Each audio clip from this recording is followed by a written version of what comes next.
அம்பேத்கர் அவர்கள் ரமாபாய் அவர்களுக்கு எழுதிய கடிதத்தை படிக்கணும். உன்னை பற்றியே ஓயாமல் நினைத்துக் கொண்டிருக்கிறேன். யஷ்வந்த் குறித்தும் எண்ணிக்கொண்டிருக்கிறேன். உன்னை நான் புரிந்து கொள்ளவில்லை என எண்ணிவிடாதே ரமா. உன் வேதனையை நான் உணர்கிறேன். உதிரும் இலைகளைப் போல உன் உடல்நலம் தேய்வதையும் உன் உயிர் மரம் காய்ந்து சருகாவதையும் அறிவேன். ஆனால் நான் என்ன செய்ய இயலும் ரமா? எப்போதும் விலக மறுக்கும் வறுமை ஒரு புறம் இழுக்கிறது, மற்றொரு புறம் என்னுடைய விடாப்பிடியான உறுதிமிக்க லட்சியம் நிற்கிறது. என்னுடைய விடாப்பிடியான உறுதிமிக்க லட்சியம் நிற்கிறது.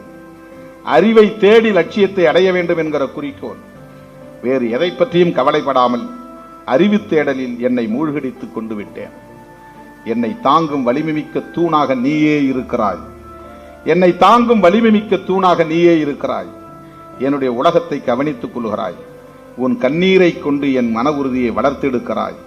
இதனால் தான் எல்லையற்ற அறிவு பெருங்கடலில் எந்த தடையும் இன்றி நான் ஊறி திளைக்க முடிகிறது. நான் சத்தியமாக கொடுமைக்காரன் இல்லை ரமா. என் அறிவு வேட்கையை சளைக்காத தேடலின் மூலம் தனித்துக் கொண்டிருக்கிறேன். தேடலின் மூலம் தனித்துக் கொண்டிருக்கிறேன். இதிலிருந்து திசை திருப்பும் எதுவும் என்னை காயப்படுத்துகிறது. திசை திருப்பும் எதுவும் என்னை காயப்படுத்துகிறது. என் அமைதியை சீர்குலைத்து கோபம் கொள்ள வைக்கிறது. எனக்கும் இதயம் உள்ளது ரமா. நான் பரிதவிக்கிறேன்.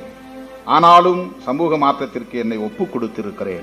இந்த உயரிய லட்சியத்திற்காக என் உணர்ச்சிகளை தீயிட்டு புசுக்க வேண்டிய நிலைக்கு தள்ளப்பட்டுள்ளேன். இதனால் நீயும் யஷ்வந்தும் கூட சமயங்களில் பாதிக்கப்பட்டிருக்கிறீர்கள் என்பது உண்மை. இந்த சமூகத்தில் புறையோடி போயிருக்கும் மத உளவியல் ரீதியான சமூக பொருளாதார ஏற்றத்தாழ்வுகள், தீண்டாமை கொடுமைகள், இவை அனைத்தையும் அறவே வேறிருக்கும் வழியை கண்டடைய வேண்டும். இவை அன்றாட வாழ்வில் ஆழமாக ஊறி போய் இருக்கின்றன. இவற்றை மொத்தமாக எரித்திட வேண்டும். மீண்டு வர முடியாத வகையில் புதைத்திட வேண்டும். எவ்வளவு வேட்கை இருந்திருக்கு பாருங்க. இந்த சமூகத்துக்குள்ள ஒரு மாற்றம் கொண்டு வர வேண்டும் என்று. இது பொதுவெளியில் அவர் எழுதவில்லை, தொண்டர்களுக்கு எழுதவில்லை, கட்சி தலைவர்களுக்கு எழுதவில்லை, தன்னுடைய மனைவிக்கு எழுதுகிறார். இதை எரித்து விட வேண்டும். மீண்டு வர முடியாத வகையில் புதைத்திட வேண்டும். அது மறுபடியும் ரீகுரூப் ஆகக்கூடாது. மறுபடியும் அது எழுந்து வந்துடக்கூடாது. அந்த மாதிரி அதை வேரோடு வேரடி மண்ணோடு கெல்லி எரிய வேண்டும் என்று சொல்வார்களே, அப்படி அதை அழித்தொழித்து புதைத்து விட வேண்டும். இவற்றை சமூகத்தின் ஞாபகம் கலாச்சாரத்தில் இருந்தும் கூட அறவே அகற்ற வேண்டும் என விளைகிறேன். இந்த மடலை படித்துக் கொண்டிருக்கும் போதே உன் விழிகளில் வழியும் நீரின் ஈரத்தை நான் உணர்கிறேன். நீ திக்குமுக்காடி போயிருக்கிறாய் என எண்ணுகிறேன். உன் இதயம் கனத்து போயிருக்கும். உன் இதழ்கள் நடுங்கிக் கொண்டிருந்தாலும் உன் உணர்ச்சிகளுக்கு நீ சொல்ல முயல்பவற்றை கடத்தும் வார்த்தைகள் கிடைக்கவில்லை. நீ அத்தகைய உடைந்துவிடக்கூடிய உணர்ச்சிகரமான நிலையில் இருக்கிறாய் ரமா. நீ என் வாழ்க்கையில் இல்லை என்றால் என்ன ஆகியிருக்கும்? நீ என் வாழ்க்கையில் இல்லை என்றால் என்ன ஆகியிருக்கும்? நீ என் துணையாக உடன் வராமல் போயிருந்தால் என் வாழ்க்கை எப்படி இருந்திருக்கும்? வெளிநாடு போயிட்டு வரைய பொண்டாட்டிக்கு ஏதாவது வாங்கிட்டு வந்திருக்கியா? ஒரு நல்ல துணிமணி எடுத்து வந்திருக்கிறியா? ஏதாவது ஒரு நகை நட்டு எடுத்துட்டு வந்திருக்கிறியா? இப்படி கேட்கிறவங்க உலகத்தில் எவ்வளவு பேர் இருக்கிறாங்க. அப்படி எதுவுமே அவர் வாங்கி வந்ததில்லை. வெளிநாட்டுக்கு போய் மனைவிக்கு துணிமணி வாங்கியதில்லை, நகை நட்டு வாங்கியதில்லை, தின்பண்டங்கள் கூட வாங்கியதில்லை. கட்டுக்கட்டாக புத்தகங்களை வாங்கி கொண்டு வந்துதான் வீட்டையே நூலகமாக மாற்றி வைத்திருந்தவர் புரட்சியாளர் அம்பேத்கர் அவர்கள். வாழ்க்கையில் சொத்து சுகமே முக்கியம் என எண்ணுபவளாக இருந்திருந்தால், அவர் சொல்றார், நீ அப்படி நினைச்சிருந்தா என்னை தனியே தவிக்க விட்டு போயிருப்பாய். நீ ஓடி போயிருப்பாய் எங்கேயாவது என்னை விட்டுட்டு.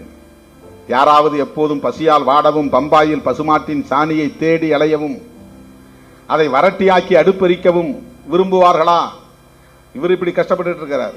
அந்த அம்மா போய் பசுமாட்டு சாணியை தேடி பொறுக்கிட்டு வந்து வரட்டி தட்டி அந்த வரட்டி எடுத்துக்கொண்டு போய் விற்பனை பண்ணி அதிலிருந்து வரக்கூடிய வருவாய் வச்சு சாப்பிட்டு இருக்கிறாங்க.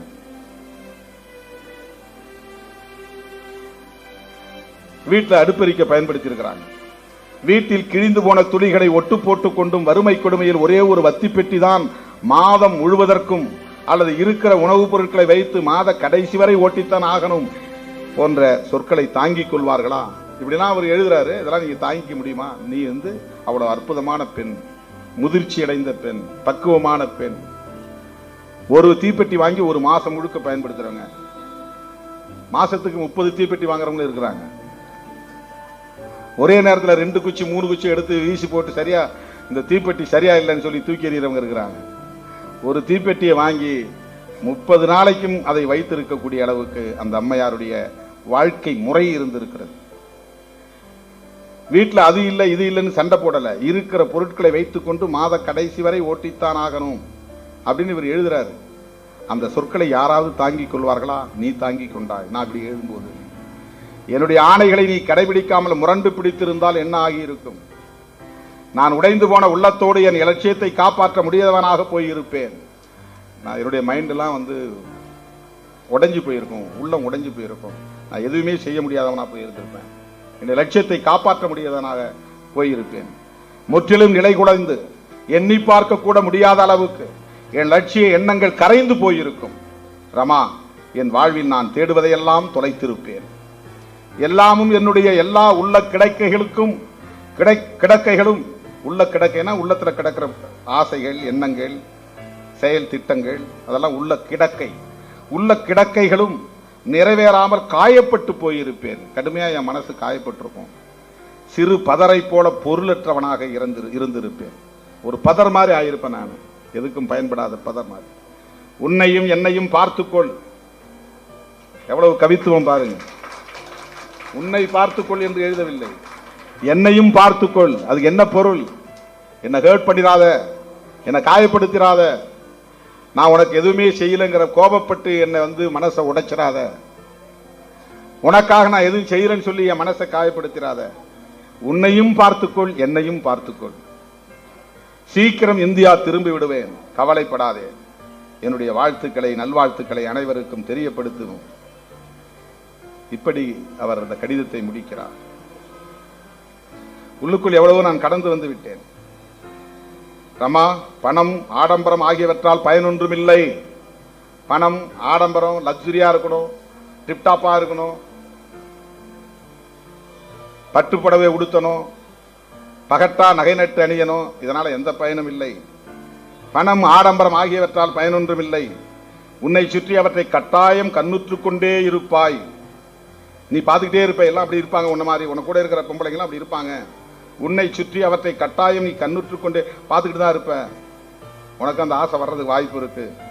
இத்தகைய சுகங்களை நாடி மக்கள் ஓயாமல் அலைகிறார்கள். மக்கள் இதுக்கு தான் ஓடிக்கிட்டே இருக்கிறாங்க. இந்த ஒற்றை இலக்கில் மட்டுமே மக்களின் வாழ்க்கை தேங்கி விடுகிறது. அவ்வளவுதான் உங்களுடைய வாழ்க்கையே. பெரும்பாலானுடைய வாழ்க்கை இதிலே முடிஞ்சு போகுது. வீடு கட்டினேன், கார் வாங்கினேன், நகை நட்டு வாங்கினேன், டிப்டாப்பா நான் இருந்தேன், சந்தோஷமா இருந்தேன், முடிஞ்சு போகுது. அவர்கள் வேற எந்த முன்னேற்றமும் வளர்ச்சியும் நாடுவதில்லை. இத்தகைய வாழ்க்கையில் நாம் திருப்தி அடைந்து விடக்கூடாது ரமா. தன்னுடைய மனைவிக்கு அவர் எழுது. இப்படி இன்னும் இருக்கிறது. தொடர்களே, இதையெல்லாம்